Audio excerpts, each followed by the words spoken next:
Dr. Judkins, are you with us?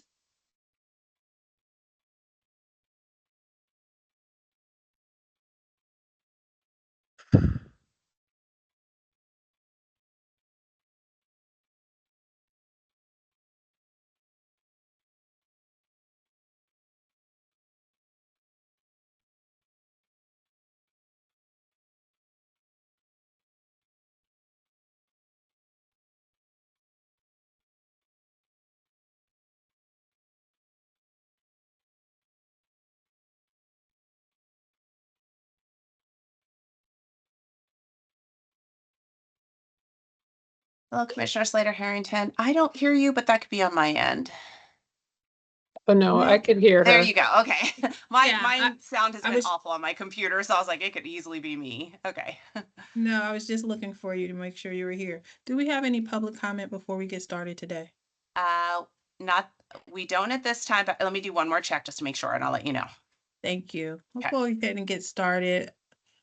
Hopefully Commissioner Redding Lallinger would join us. Good afternoon. This is Committee Chair Kalila Slater Harrington. I'd like to welcome you all to the May 6th meeting of the Teaching and Learning Committee. If you have not yet done so, please mute your phone. Anyone who does not mute their phone may be muted by the call moderator or removed from the call. Additionally, please turn your camera off if you are not a board member or the CEO and her staff. I will now read a roll call of the board to identify who is present. Please identify yourself first before speaking for the record. Commissioner Kenyatta Bay. Commissioner Kenyatta Bay, present. Very good. Commissioner Redding Lallinger. Okay. Present. Present. Look at that. All right. Welcome. All righty. I cannot think of a better day to convene the Teaching and Learning Committee. It is National Teacher Appreciation Day. And although I'm not in a classroom right now, well, two of us are not in the classroom. One of us is. One's an educator, always an educator. And definitely on the call today with tons of educators. And so it's the perfect day to recognize the transformative work that educators do every day, not only teaching very important content, but inspiring young minds and building young lives. So congratulations and honoring all teachers and educators on the call. If you'd like to join in the celebration of educators, you can recognize a memorable educator or a notable educator, maybe past, present, or maybe one of your students who you know will be a great future educator. I'll start us off verbally, and you can add yours in the chat. One of my favorite educators who is still in my life today is Miss Collins, and she recognized my leadership ability as far back as 6th grade and sent me to a leadership development camp and really encouraged my involvement with student government. And that was life-changing. So I'll share that. Would the other commissioners like to join in the celebration and recognition of educators? Yeah. Yes, I would like to recognize one of my early teachers, Socrates and Plato. No, I mean, Okay. I've been around a little while. No, no, there's a teacher, several teachers. I mean, just it's been a string of really good teachers that kind of propelled me along the way. One was Mr. Frank Harvin. Mr. Harvin was my middle school science teacher, and everybody swore that I was going to become a scientist. And but Mr. Harvin was also my martial arts teacher too after I got out of middle school. So we worked together for a very, very long time. But it was a bond that just grew, that continued, and a lot of my teachers, Lena K. Woods, a whole lot of others have just stayed with me and one would continue to mentor me even till today. Thank you for sharing. Commissioner Dr. Relly Lallinger. Yes, I would love to recognize my 11th grade English teacher, Miss Marjorie Lancaster, who I went to public school in North Carolina, and she really exposed me to literature and books that I had never been exposed to before. And we read Toni Morrison, Songs of Solomon, The Bluest Eye. We read Invisible Man. We just read so many books that really changed my relationship with literature. And so I'm indebted to Miss Lancaster. It was a great experience junior year of high school. Awesome. If you'd like to join us in celebrating educators, please join us in the chat. Feel free to document your favorite educators there. All right, with that said, let's jump into the agenda. We've got some good work to get done today. We'll be focused on summer, and I believe I'm going to open it up and turn it over to Lauren DiResta Stasio. Please correct me if I've said your name incorrectly.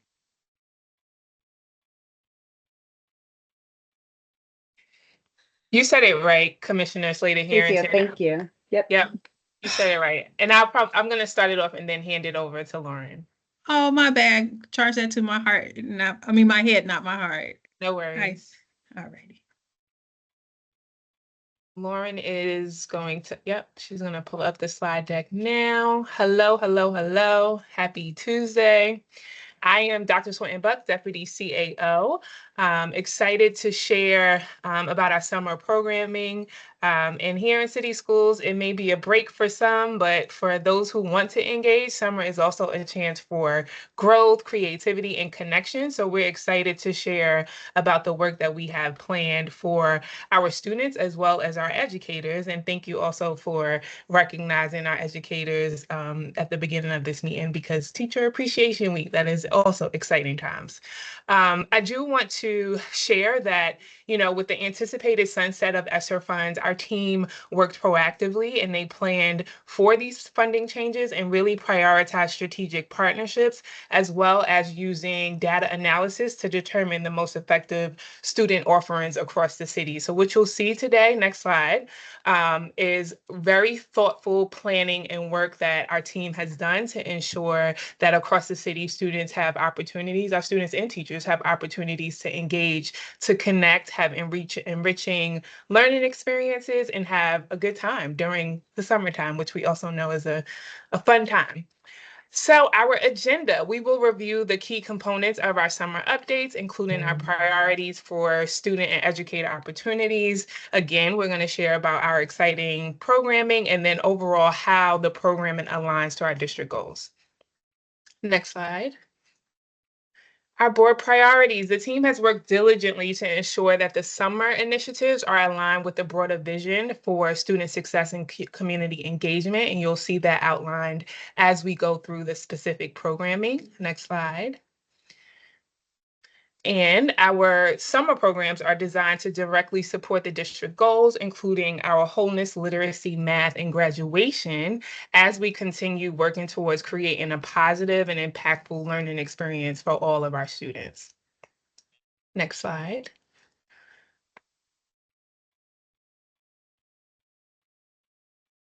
Before we get into our opportunities, we also want to ground our conversation in our portrait of a graduate, because this is the work that really is the anchor for what we do and how we do it to prepare our students to become independent, creative, and compassionate leaders. And so hopefully as we go through our summer programming, you can see remnants of our board priorities, our district goals, as well as our portrait of a graduate, which is our overall aspirations for all of our city school graduates. So now I'm going to shift it over to Lauren, who will go into our student summer opportunities. Thank you so much, Dr. Swinton Buck. So we are extremely excited to announce it's almost summer. And as you can see, as Dr. Swinton Buck mentioned, we were well aware of the sunsetting of ESSER funds. But even with that, we are incredibly thrilled that we are able to provide roughly around 12,000 scholars with 20 days of summer programming. maintaining a similar structure to that which we have in the past, with the district being closed on Fridays. And what you'll hear within the next few slides will highlight the opportunities that we've established for our young people in lieu of the sunsetting of ESSER. We want to name again that the sunsetting of these funds was anticipated, and that conversations surrounding this began to occur back in September 2024. And so, as you can see, we began to gradually reduce our overall summer budget. If you look at the difference in expenditures between summer 2023 and summer 2024, you can see obviously that we began the reductions at that point in preparation for the even further reductions which occurred for our upcoming summer. However, in light of the reduction of these funds, we have put together some fun and academically engaging opportunities for our students that we're very excited to share with you today. And so, as Dr. Swittenbuck also mentioned, again, with the sunsetting of ESSER funds, we spent a considerable amount of time reviewing data from summer 2024. We did not make any of these decisions lightly. We looked at both internal and external partner data, impact reports that was reviewed, programmatic attendance of this, and overall student demographic data.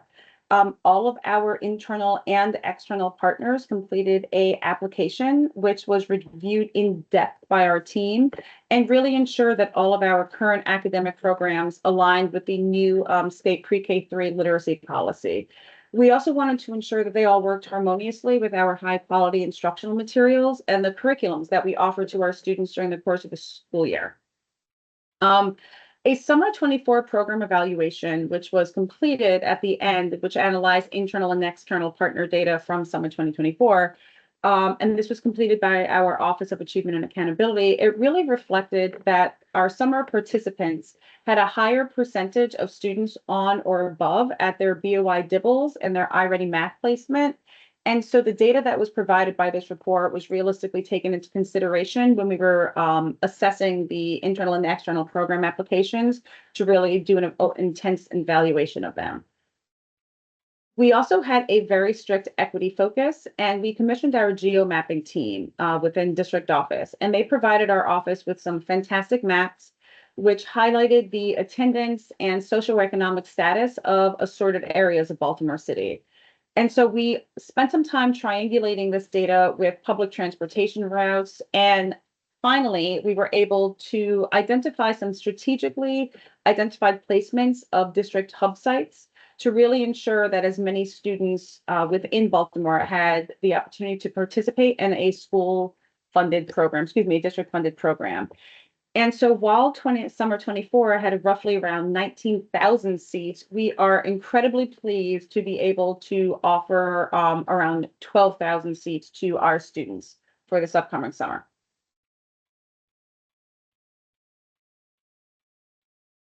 And so what you see on this slide highlights the summer programmatic internal offerings that are focused on providing assorted academic and enrichment opportunities to all of our students in assorted grade bands. Our internally run programs really provide these assorted opportunities to have fun and engaging and academic-based programs.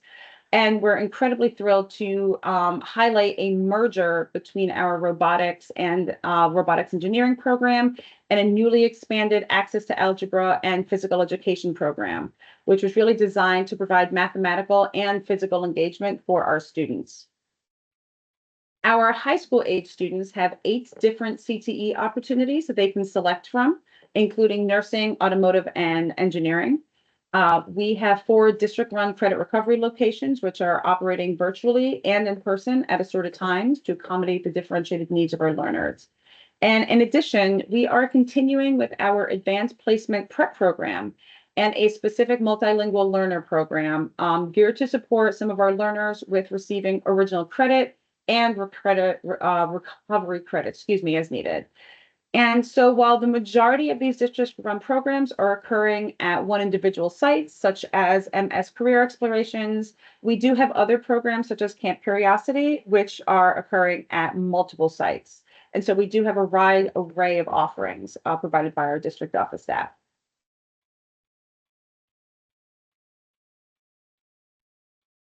And so our external partners, which we're very excited to continue our partnerships with all of these partners, we have 6 partners that we are gearing with this year, which are able to provide on-site opportunities at over 45 different locations for our students.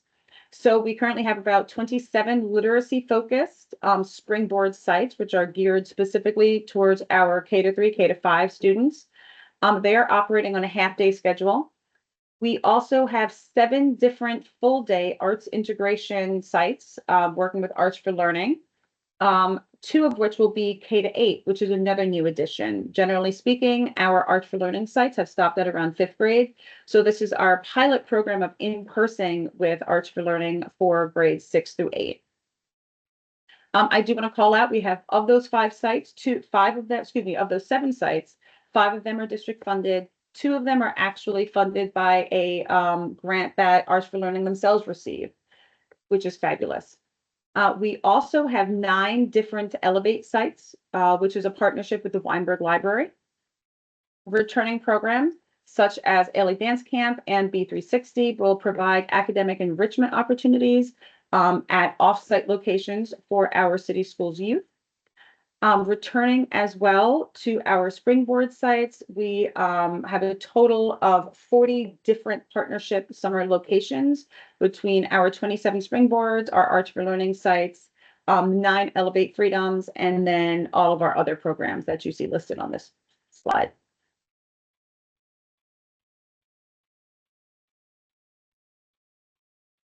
And so diving deeper into our credit recovery programs, for individuals who may not be familiar with our credit recovery programs, the ultimate goal of credit recovery is to support students who are realistically redeeming past academic setbacks. And so summer 2024 afforded 252 of the 335 summer graduates the opportunity to graduate after they had successfully completed at least 1 credit at our summer credit recovery. And last year we had around 4,700 seats for credit recovery, which engaged over 6,582 active students. And while we were focusing in on credit recovery and really had a strategic eye on planning for the summer, because we had to downsite our in-person site location, and as you can see, we have 3 district in-site locations, we did decide to expand the hours at each of those, affording us the opportunity of offering 3 periods. And we also chose to increase the number of virtual seats at our virtual program. And this was because our credit recovery program last year was actually sitting at 140% capacity. So as a priority of our district, we were able to offer credit recovery at roughly 3,000 more seats at a substantially lower cost. We have 4 virtual credit recovery locations. And in addition, as we mentioned previously, we have our one specific multilingual learner program, which is geared to support our multilingual learners with receiving those original credit or recovery credits as needed.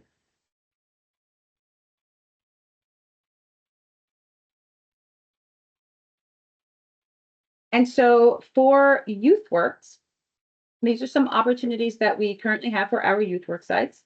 Again, all 8 of these CTE sites are YouthWorks sites.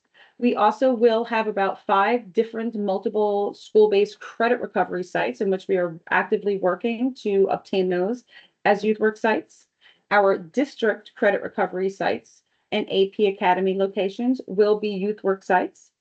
And then we also have assorted school-based sites where principals themselves apply directly to the Merrill's Youth Work as a youth work-based sites. So our last meeting really discussed that there were over 15,000 youth across Baltimore City that had applied for YouthWorks. And while they have not all finished being placed, they were on a fabulous trajectory on placing a large percentage of our students. And we will have a finalized number after district credit recovery is complete with registration. And with that, I'm going to pass it over to Greta to discuss our extended school year programs.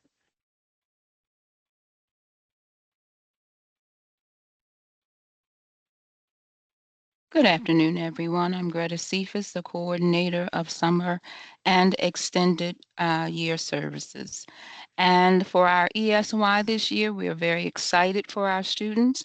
ESY is designated and designed specifically to meet the goals of students with disabilities and those disabilities which are distinctly outlined in their IEPs and specifically for summer and ESY learning.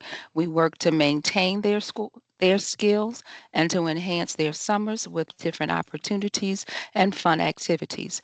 This year, we will have 20 traditional or general sites, which range from our elementary to middle school to high schools. And in those sites, we will have Sala.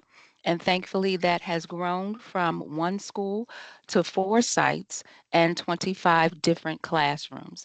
Our ESY will be maintaining the skills that our students have learned and hopefully enhancing their summer and their learning to have them come back in the fall with those skills maintained and ready to go for new learning in the following school year. Thank you.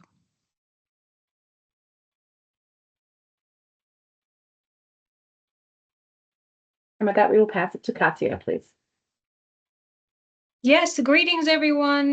Dr. Katya Denisova, Director of Professional Learning, here with a very brief summary of what to expect from this summer in terms of professional learning opportunities for educators. So if we could go to the next slide, this is the slide that makes me personally very, very happy. This is the work that started 3 years ago. With this course that my team developed called Design and Facilitation of Adult Learning, which was initially envisioned as the norming platform for the district to understand that professional learning for adults is an intentional process that requires understanding of how adults learn, what conditions need to be established in order for adults to learn.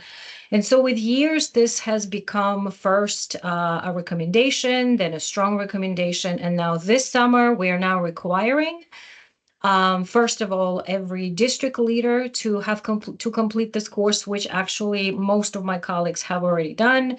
And because of the shift in systemic professional learning calendar for next year, where some of the days on systemic days will belong to the school leaders, we are requiring that at least one administrator from each school in Baltimore City Schools completes this 3-day course. We're giving them an option of either in June or July to accommodate schedules. And it is a 3-day of intentional capacity building around how do you build teacher teams and structure functional PLCs. How do you make professional learning transformative and purposeful? And how do you decide what data you will use to see impact of professional learning on teacher practice and on student outcomes? Next slide gives us a general summary of all the institutes that are scheduled for this summer. So we have, actually, I'm going to start in the bottom. So the institutes at the bottom are primarily for teachers, although school leaders who are interested in joining us, and if we have seats remaining, we welcome them. So our largest institute is scheduled for June 17th, 18th, and 20th. We're taking that break for the national holiday on the 19th. It is a long list of courses, which includes Reveal Math and includes science of reading and also content courses for K-8 educators and science, social studies, and many, many more. We also have Reveal courses repeated in August. There's going to be 2 opportunities for schools to send their staff in August. And in June, immediately following the CEO Summer Institute for Teachers, we have a 3-day June Leadership Institute for school leaders. I believe that's, or I say this is a continuation of the date. So our new Educator Summer Institute, which our orientation for new hires, is now 10 days, which is a point of celebration. We listened for many years from principals and seasoned educators and new educators to say, listen, 1 week of onboarding is just not enough. And so we actually have 11 days, if you also count 1 day of actual onboarding provided by the Office of Human Capital. During that day, new hires will be able to come in person, receive their laptop, test their email, make sure they can log into the district website so that when they come to us on the first day of the institute, we can go deeply into instruction day one. We also have a special education summer institute happening in August. And then the two bottom institutes, I wanted to kind of put a little bit of context behind each. So the Coaching Institute has been meeting, I think this is their third summer. And you know that literacy coaching emerged in the district first, and then math coaching is in a different stage and phase, and they are developing. And so they're collaborating this year with literacy meeting. Literacy coaches are split into seasoned coaches and returning coaches and new coaches. And also math coaches will be meeting the week prior to that. But the planning of the event is happening collaboratively between the math and literacy team. And then the project that's very dear to me is the Early Career Mentor Institute. This is the project that stayed dormant since the pandemic. I believe the last time this opportunity for early career mentor capacity development was offered by the Office of Human Capital, where this work lived prior to the pandemic. And due to shifts in lack of capacity, and also because of disruptions due to COVID, we haven't had capacity to offer this institute.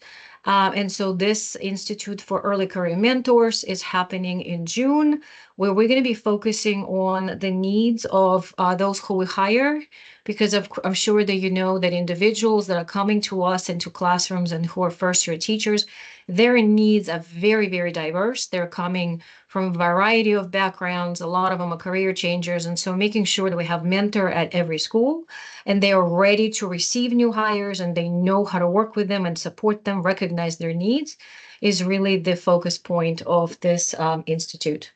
I believe with that, that concludes my presentation on the summer learning for teachers. And happy to take any questions. Great. Thank you for the presentation. I know that when we got a preview of this earlier this school year, Dr. Swinton Buck, we talked about what would be those guiding decision makers, knowing that we would be experiencing a dramatic decline in funding. So going from about 20 million down to 8. And I've seen elements of it, but if you could kind of reiterate like what guided your decisions in this, and who of our student population will be most impacted by these declines, and has the Summer Funding Collaborative been, or I see external partners represented in this, have we been able to leverage community partners to kind of stand in the gap with us for our students? Yep, so I can start us off, and then Lauren, who has been knee-deep in the work, can also share some updates. So as we shared in the fall, like we really did deep data analysis on attendance and just geographing all of our programming across the city to ensure that those programs that have had high attendance, high engagement across the city, that we kind of maintain and build on those. And so we prioritize academic programming and made sure that we also had enrichment opportunities so that students can have a full, joyful 20-day summer experience. I think a part of the work that we've done is just making sure that we are leading with the data and making sure that students have what they need. But that data was really the first step to ensuring that we're not leaving groups of students out. And so what you'll see is that, you know, even in credit recovery, we were actually able to expand in a way that gave students both in-person and virtual options. And so where it may look like we, removed one in-person site, we also expanded the opportunity for virtual options for the credit recovery, which we know is directly aligned to our graduation goal and our students gaining their credits over the summer. And so we knew this was happening. And so we started early in the fall. Lauren started early in the fall to really have a cross-office collaboration to address some of the concerns that came up initially from this space and other spaces around, okay, the money looks different this year. How are we going to plan for that? And I'll also add that, while you see the decline of ESSER funding, and now we're at 8 million, that is still a bit higher than where we were pre-pandemic. And so we are very proud about the work that we did with the ESSER funding and how we leveraged those funds. And we're also proud about what we're able to offer in spite of, the rollback of ESSER funds. And Lauren can share if you have anything else that I might have missed. Nope, I think that you definitely covered the majority of it, Dr. Smittenbach. And again, we are offering far more seats now than we were even pre-pandemic. So even though this was a big scale down, it is still more offerings than we were able to provide earlier. I think and I do want to highlight, like, the geomapping team was one of our largest data focus points because we really wanted to make sure that we were ensuring there were an assortment of programmatic opportunities that match the grade levels within each individual section of Baltimore, or at least as many of them as possible, while still acknowledging that there are transportation issues to some select communities. We really worked strategically with our partners, and this year was something that we did different. Was we initially provided our external partners their locations of where they were going to go. Well, in the past, we've allowed them to kind of choose. We definitely focused in on them, and we were transparent in ensuring, like, our focus is ensuring that as many students as possible have as many assorted opportunities, and we were requesting that you engage in these particular locations. And we didn't have any pushback from any of them.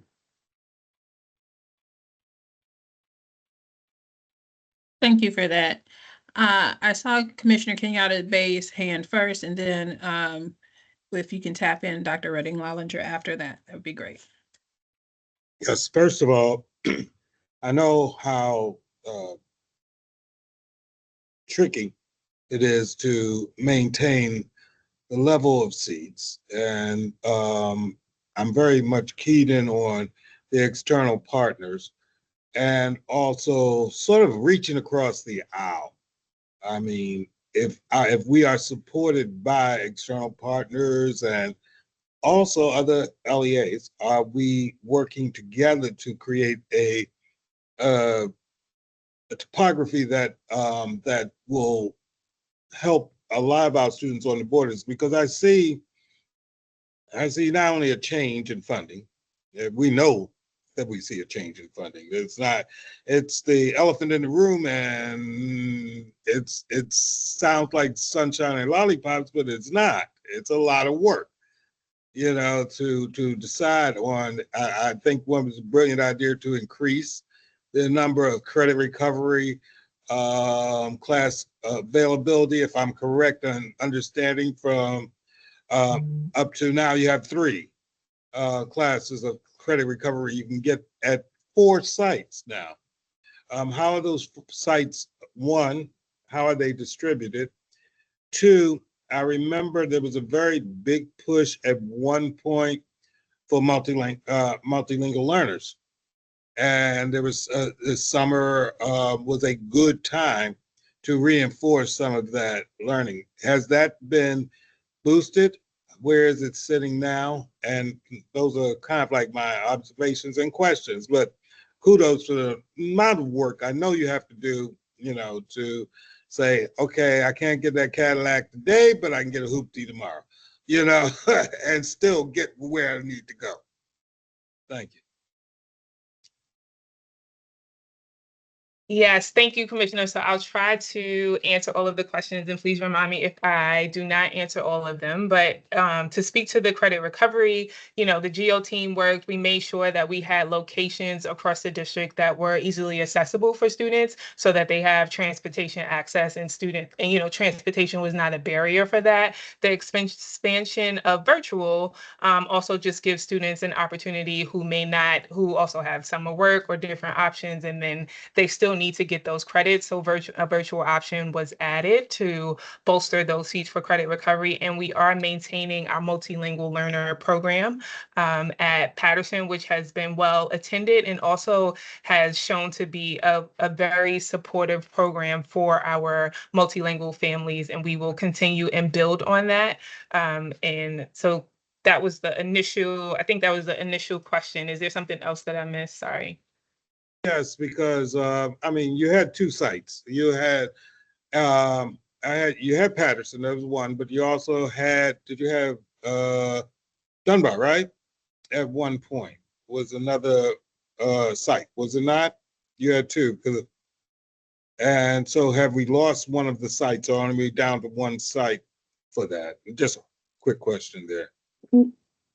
Because No, we sir, were because for our I taught at multilingual, Dunbar for summer, so I know.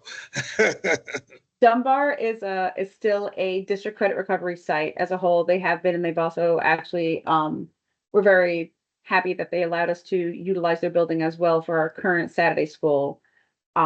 Our multilingual program has been at Patterson and has maintained the highest attendance rates for the past, I want to say, 3 years at Patterson. And we have attempted at other locations, but attendance-wise, the student engagement at Patterson has been the most beneficial. We actually did maintain and slightly increase the number of seat availabilities at Patterson because of that. We wanted to ensure that we were affording them the opportunities when we looked at their data. Well, the reason why I bring that up is Patterson is way out there, okay? And our population is spread across the city. Our multilingual learner population is spread. So I just didn't know how well distributed that opportunity is. And I know at one point, demographically, that's where our multilingual learners, especially Hispanic area, was there. But now it's spread all the way. It's in East Baltimore, you have a large number of Islamic, a large number of Eastern Europeans coming into that area. And so I just wanted to know, are we kind of like pushing all to one side here and not helping those families that have spread across the city of Baltimore?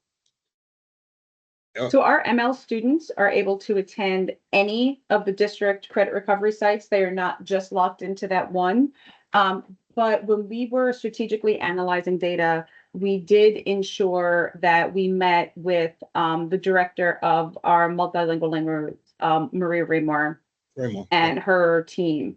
And this went the same with our Spanish theater camp, because we wanted to ensure that since we were only offering one location of each site, or one site, excuse me, of each program, we wanted to ensure that it would be the most prevalent location for those students. And so we sat down and actually had a very in-depth conversation surrounding all of the specific communities, the cons that would align with adjusting location site from an attendance standpoint, as well as the wins that would work with keeping them where they were. And so within that, it was actually the decision that was made cross-collaborative within our offices to ensure that our Spanish theater camp maintained its location at Holabird, and that our ML credit recovery site maintained its location at Patterson. Okay.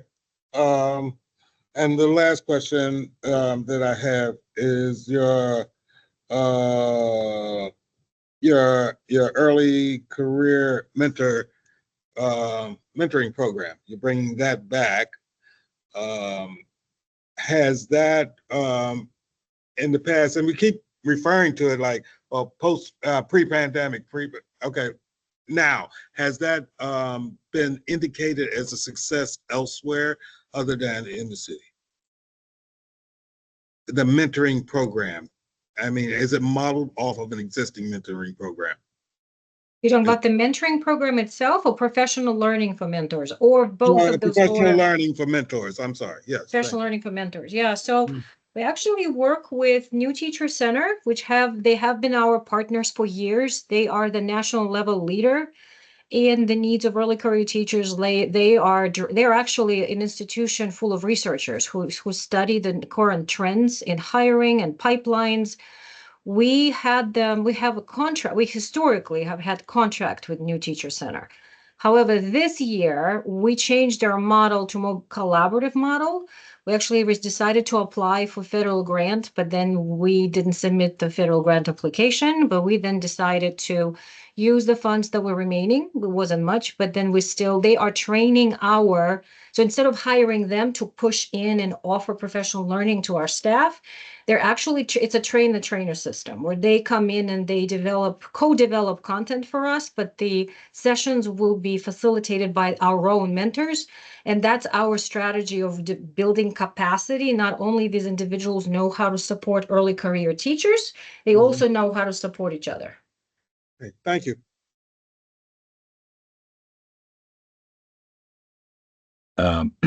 Just a couple quick questions. Thank you, team. So you're serving, you have the capacity to serve 12,000 this summer.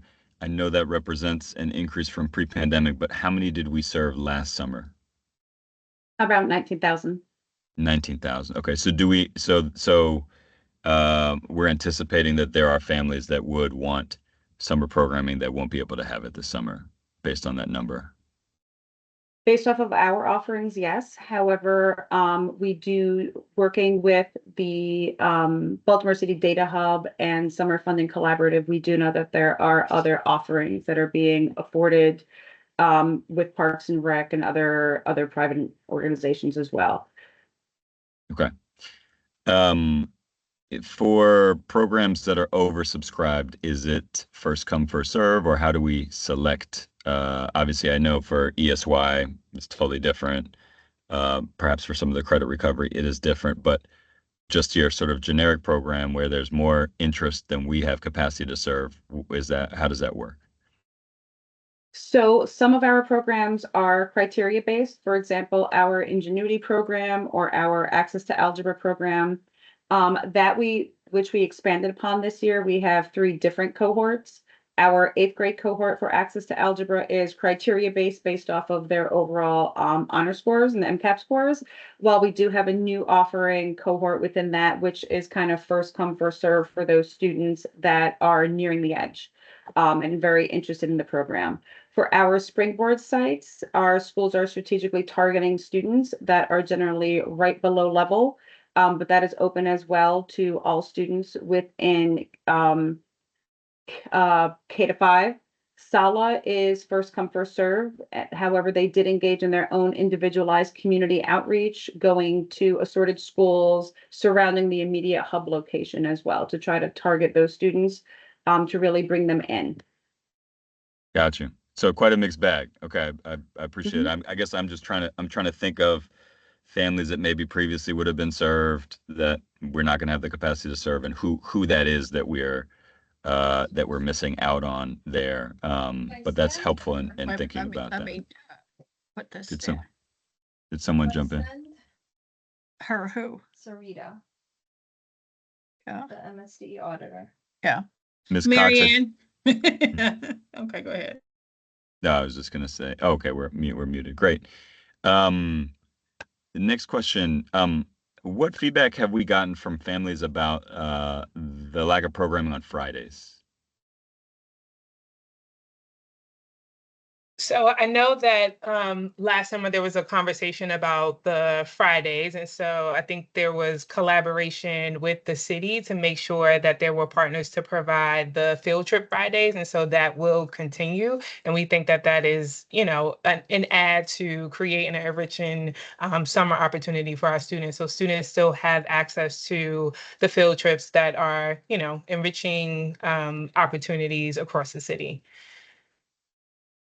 That was a very diplomatic answer. I appreciate that. But have parents expressed feelings about Fridays being programming other than the field trips? Like, is that a thing? Are mean- you all hearing about that? I mean, So one thing I know, apologize. Oh, one thing I was gonna say, I know I hear from teachers is that it Yes, helps us with yeah. recruiting teachers. We have challenges Exactly. recruiting teachers if we, Certainly. if we don't have the Fridays off. So it has been very well received. And Lauren and Taisha, if you want to talk about what we've heard about families, but we have not had challenges enrolling families at all. I mean, again, we've had this is the fourth summer, or no, more than that we've had the 4-day Fridays. It's been many, many summers we've been doing this, and we've never had a challenge filling spots. Yeah, so Chief Perkins Cohen, yeah, no, I was going to say the same thing. Part of what we heard from our teaching staff, we were actually struggling to get our teachers to want to be in the summer because just the intensity of the volume for them. And so part of the decision is, as when we thought about summer programming and being very holistic about students and educators and ensuring that our educators would also get a chance for development. Because I think the other thing is Katya has shared, we also want to give them time to go to institutes and things like that. So it just got to be that we had to find some space for there to be still high quality facilitation and programming. So these are the tough choices I think that we make to try to lift up the very best that we can for our young people.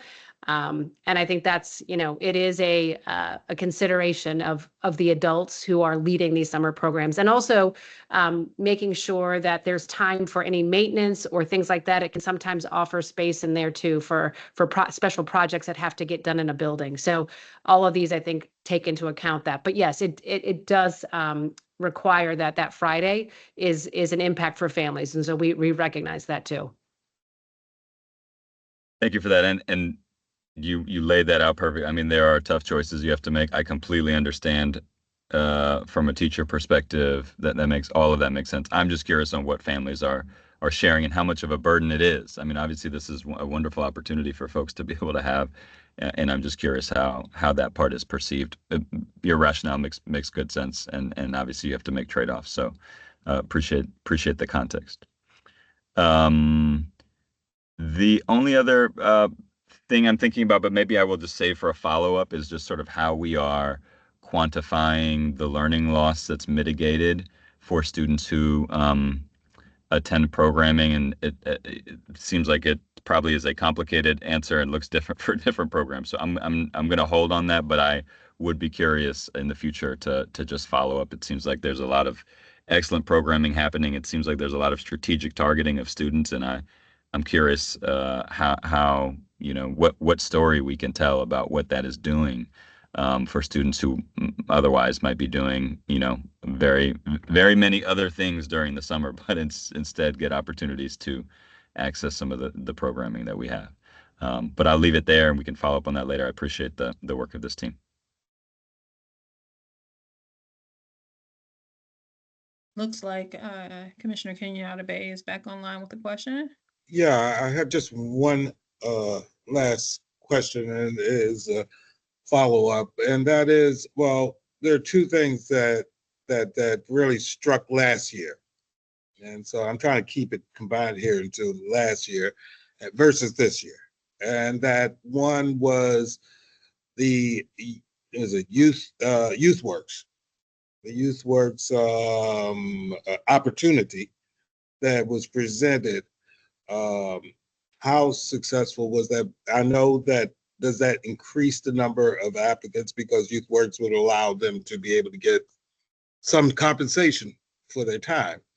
But also the other thing was not only the YouthWorks, but the community, and I would like to see a profile of the community sponsored programs that you have found successful, because I would like to see where those are, because it sounds as if that with a reduction in capacity, that we are going to lean more and more heavily in the future on incorporating some of these community spirited operations. So those are the two questions I have to put out there, and that's it.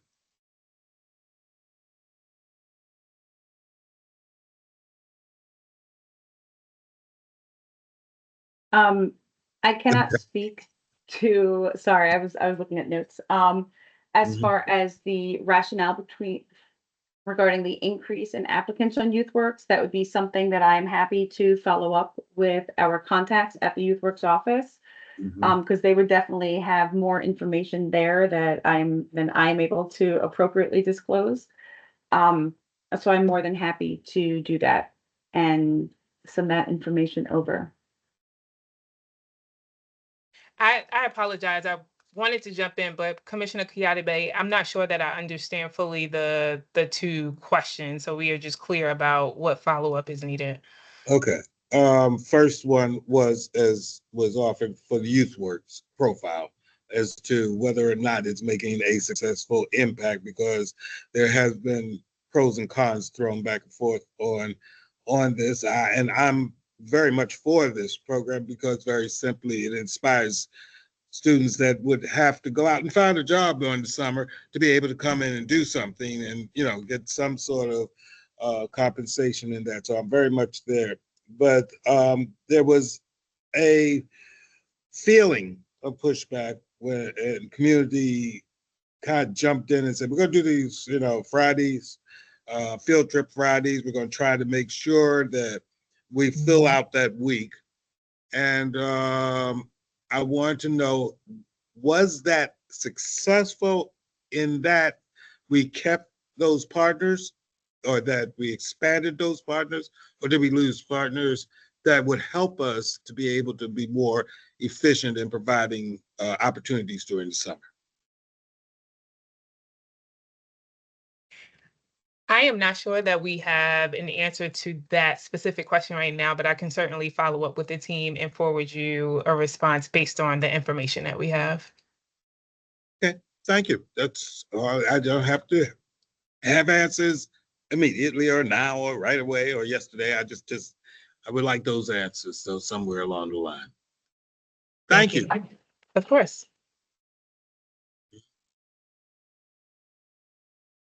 All righty. I think we have satisfied all the questions. Commissioner Bay, if you could put your hand down, I think we're good. You're funny. Thank you all for this great presentation and for your thoughtful and comprehensive approach to how we manage both our teachers and our students. Their learning this summer and diminished funding available to do everything that we need to do. I know that that was not an easy task, but you all have done it so thoughtfully and in a data-driven way. And so I recognize and appreciate your efforts. Thank you. All right. I believe we're moving on to our procurement agenda. Hello, good afternoon. Good afternoon. Hello. So I'm Katie or Catherine Kamenecki, and I'm a contracts administrator at City Schools.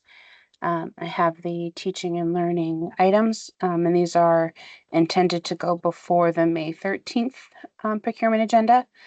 Got a couple. All right.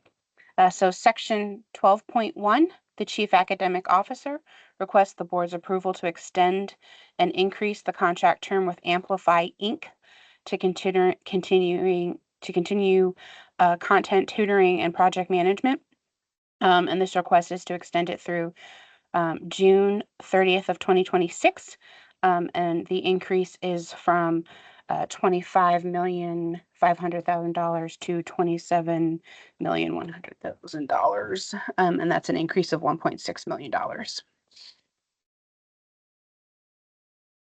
Okay. Do we have anybody on the call who wants to expand on that at all? Good afternoon, everyone. Brooke Korch, Coordinator of Fiscal Operations. I'm happy to expand on it. This is one of our key tutoring partners that we've used through the past several years. We're increasing the amount to maintain our current programming. And this is the case for a number of our procurements tonight, all but one, quite honestly. And our goal in extending these is to maintain our current programming and our partners while we plan for the release of a competitive solicitation for extended learning and tutoring. So we're maintaining this programming through June of 2026 in anticipation of something else. Okay, thank you. Do we have any questions? Like my fellow commissioners? None for me. Okay, None for me. great. All right, thank you. Right. Our next item is section 12.2. The CAO requests the board's approval to extend the contract term and increase the total contract amount with Arts for Learning. And this is to provide extended learning services, including SALA. This extension is through June 30th of 2026, and the increase is from 36 million to 41 million, an increase of $5 million.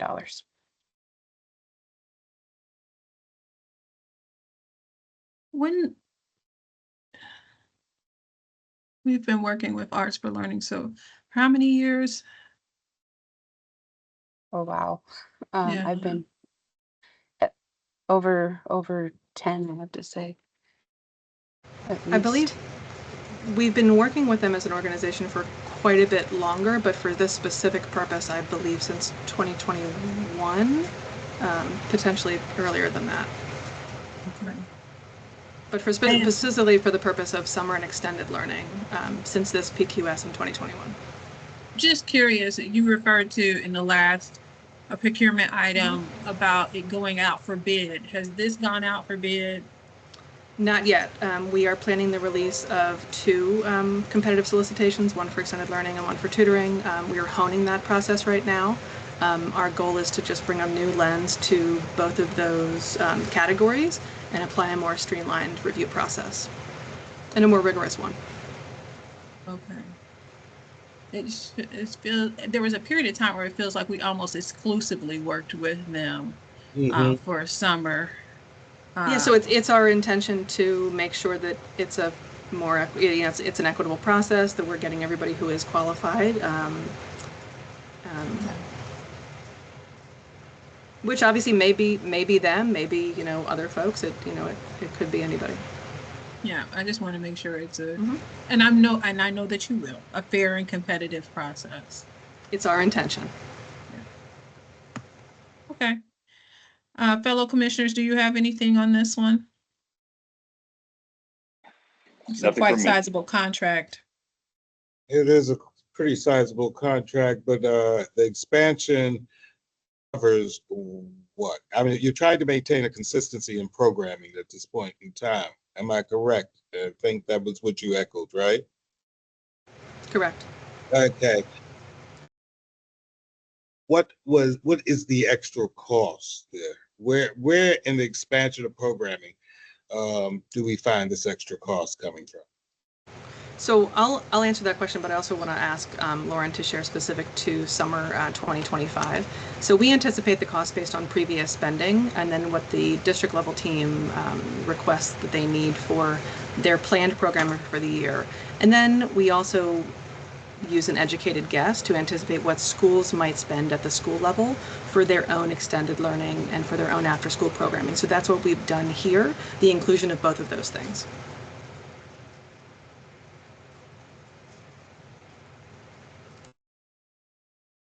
And Lauren, Yeah. No, thank you.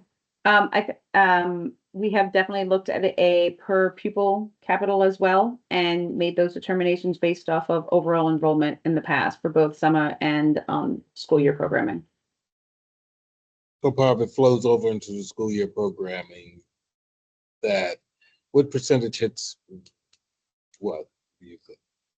Can you I mean, if you don't, you can send that. That's a great question. I believe we could get that information. I think we could get that information. I would like to know that because where we're putting our weight and what's most effective where we're leaning. Yep, I can look into that.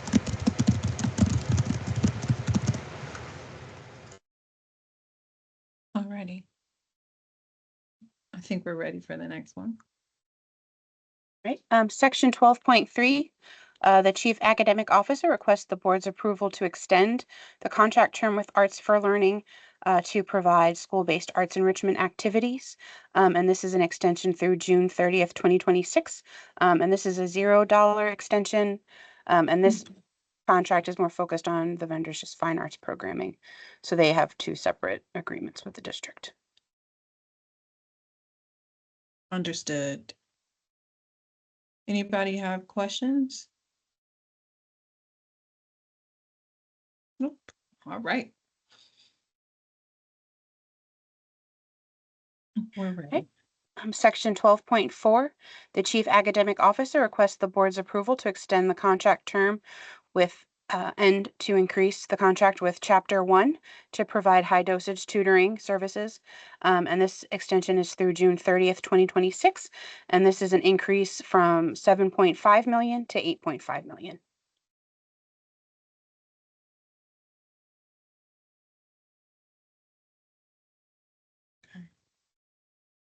So I was just looking over. If you notice me going back and forth, I have multiple screens that I'm looking at. So, do any of my colleagues have questions? Again, this is a $1 million increase. No? Okay. Section 12.5, the CAO requests the board's approval to increase and extend the contract term with College Bound Foundation to provide college and career readiness services. And this is an extension through June 30th, 2026. And the contract increases from $6,150,000 to $7,450,000. And this is an increase of 1.3 million.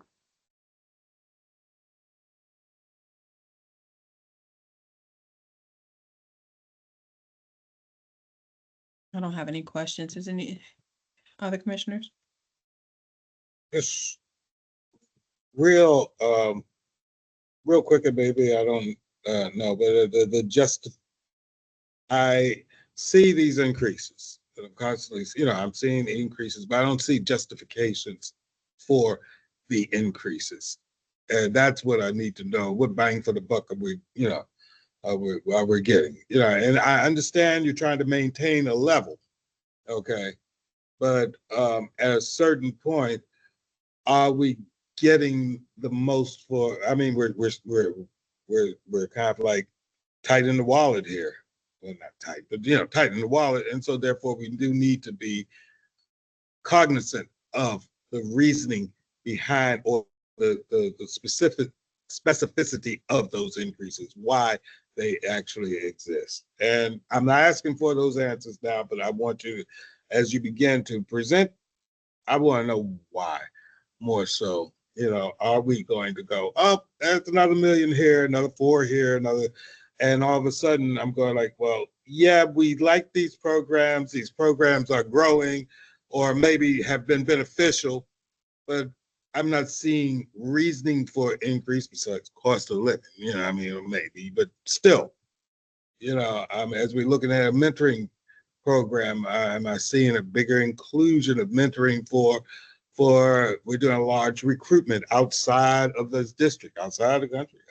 Is this encompassing that? Is that one of the reasons? These are the things that, justify me going like, yeah, that's a good purchase. And that's just the way I see it. I think in many situations this evening and some of the upcoming procurements, you'll see that we've already extended some contracts because we are not anticipating any increase in spending as we look at some costs that we spent year over year.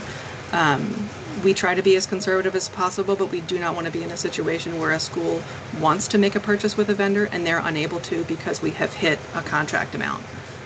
So we've tried to be as conservative as possible, but I hear you, and we'll work to adjust that in the upcoming letters as well.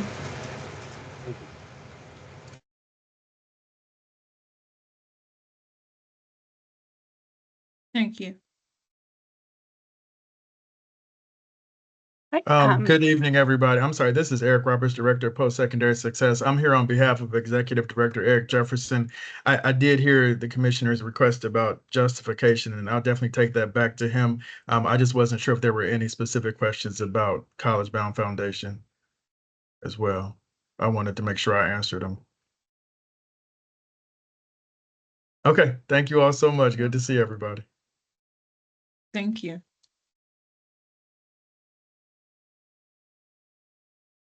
Section 12.6, the Chief Academic Officer requests the board's approval to extend and increase the contract with Humanum to provide their Start on Success College and Career Readiness internship program.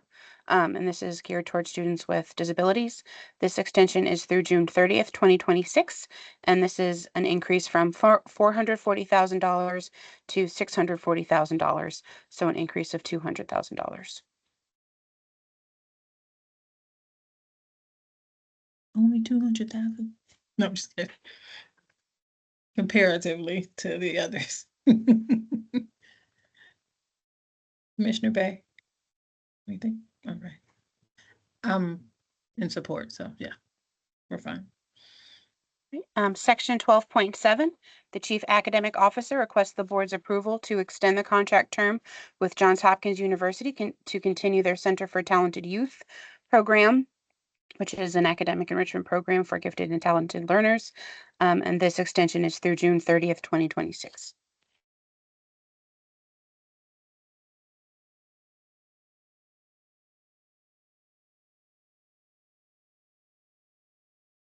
Nothing jumping out at me. Commissioner Bay? Okay.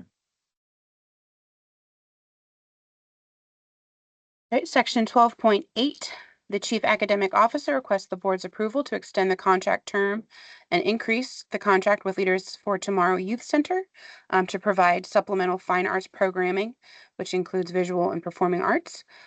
This extension is through June 30th, 2026, and this is a contract increase from $4.5 million to $7.5 million, and an overall increase of $3 million.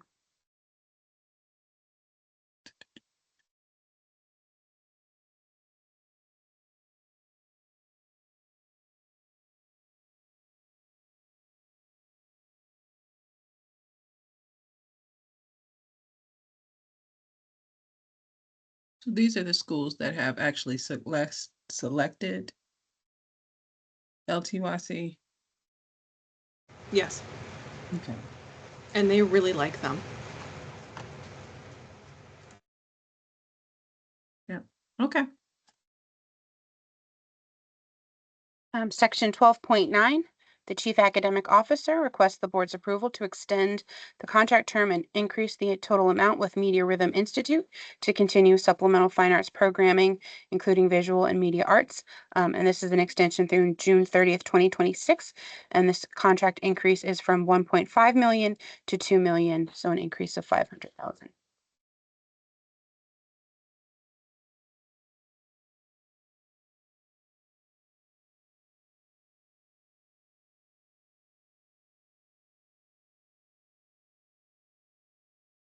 Give me just 1 second.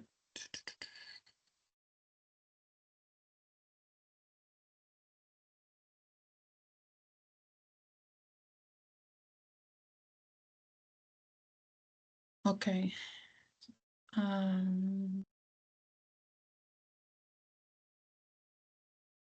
This is Media Rhythm Institute.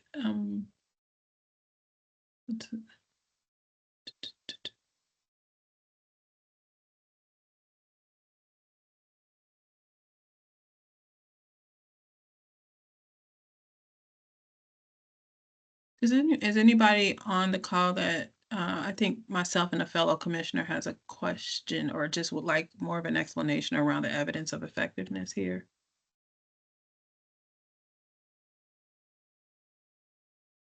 Yes. Okay. Can you just give us a overview and kind of a little bit of a better understanding of where the evidence is here? So MRI they began working with us from a summer standpoint about 2 years ago. where we offered a couple weeks. Last year, they became a full summer partner. Mhm. An analysis of our impact reports over the course of the summer from 2024 from our Office of OAA, excuse me, did highlight that they had a improvement, and forgive me as I read it, an improvement in specifically pertaining to their iReady reading and promotion rate, which had significant effects in BOY assessments in comparison to students who did not participate in any summer programming.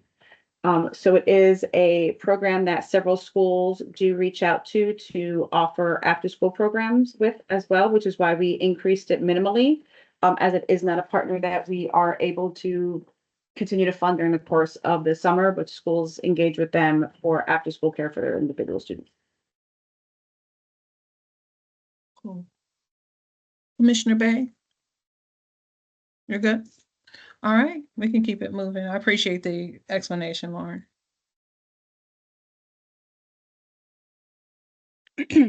Section 12.10, the Chief Academic Officer requests the board's approval to increase and extend the contract with multiple vendors to provide math and literacy intervention programs. This is an extension through June 30th of 2027. And this is an increase from 28 million to 38 million, an overall increase of $10 million. Whoa.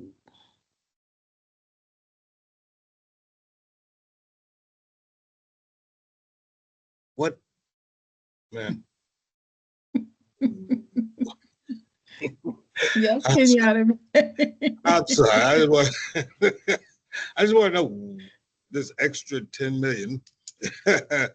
What are we getting? What type of improvement are we getting? You know, what's happening here that we're making a jump from that large of a jump? Is there, what are we getting? And that's, if somebody can speak to that. It's made on a sustained need for personalized learning platforms. I am happy to speak to that. I'll do my best. Please. Thank you. So this is, these are 11 programs that we first had come through an RFP just a couple days, I believe, before the pandemic started, and we've been using them for our intervention and personalized learning.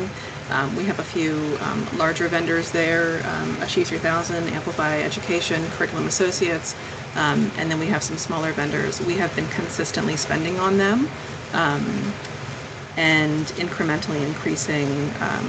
I think we've gone once before. And so this year with the shift of personalized learning to schools, we did not want to put schools in a situation where they were not able to make a purchase that they wanted to with a vendor that was on an approved list. So we wanted to maintain that purchase as we think about next steps moving forward. It does seem like a large amount, but year over year we have been consistently spending. When we make the purchase at the district level, it is a very large ticket item, so the amount that we are requesting is not in anticipation of, but in consideration of that potential spending amount. And obviously, you know, we do not have to spend this amount with any of these vendors.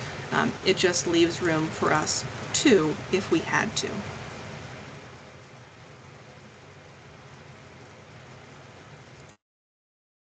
And there's a projection that we will have to. Is that?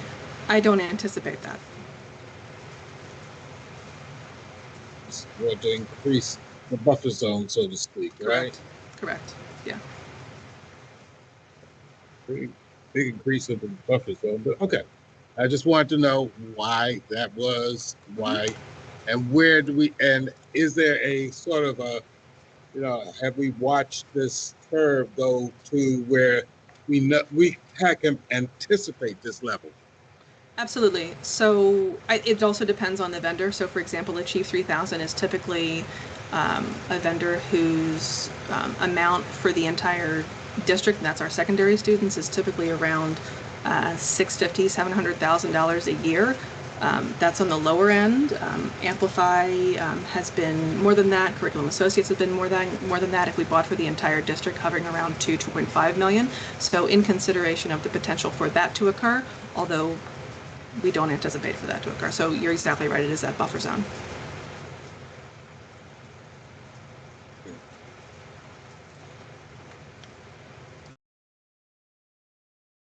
Thank you.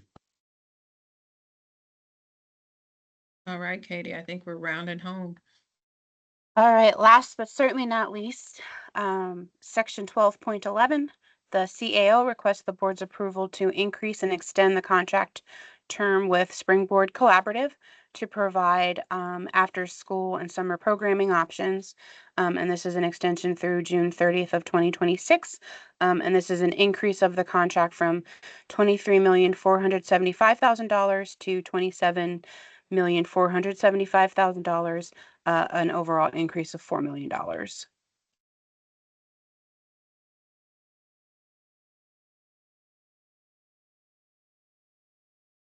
Hmm.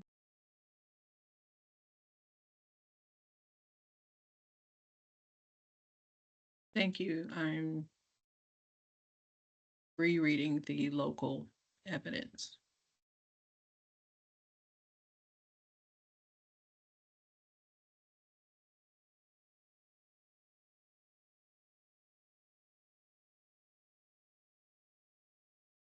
Okay.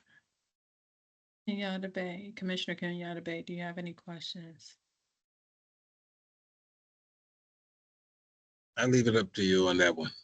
If you have any questions as to any questions, I have none right now. I want to go back over it before the 13th, so I want to make sure, and especially when I get the information for the reasoning for increases in certain areas, I will have a more specific inquiry or decision making.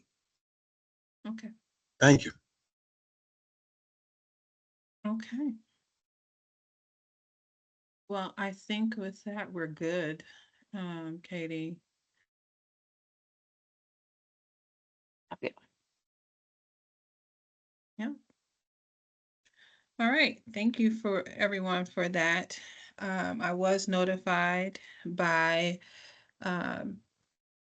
Dr. Jenkins that we do not have public comment. Let me remind everyone that members of the public who would like to provide comment to this committee can do so by signing up the day of the meeting until the start of the meeting at 3:30. Individuals or groups interested in providing comment to the committee may sign up one of three ways. They can email our board office public comment at bcps.k12.md.us. You can call the board office at 443-642-4095, or you can visit the board office at 200 East North Avenue, room 406. All right, our next meeting is, well, when is our next meeting? Our next meeting is June 4th, and we'll be looking at eligibility for extracurricular activities, a compliance report. I think if that is all, remember to acknowledge and hug a teacher or shake a teacher's hand in celebration of National Teachers Day or Week. All right. We are adjourned. Thank you. Thank you. Thank you. Thank you. Thank you, everybody. Thank you. Thank you.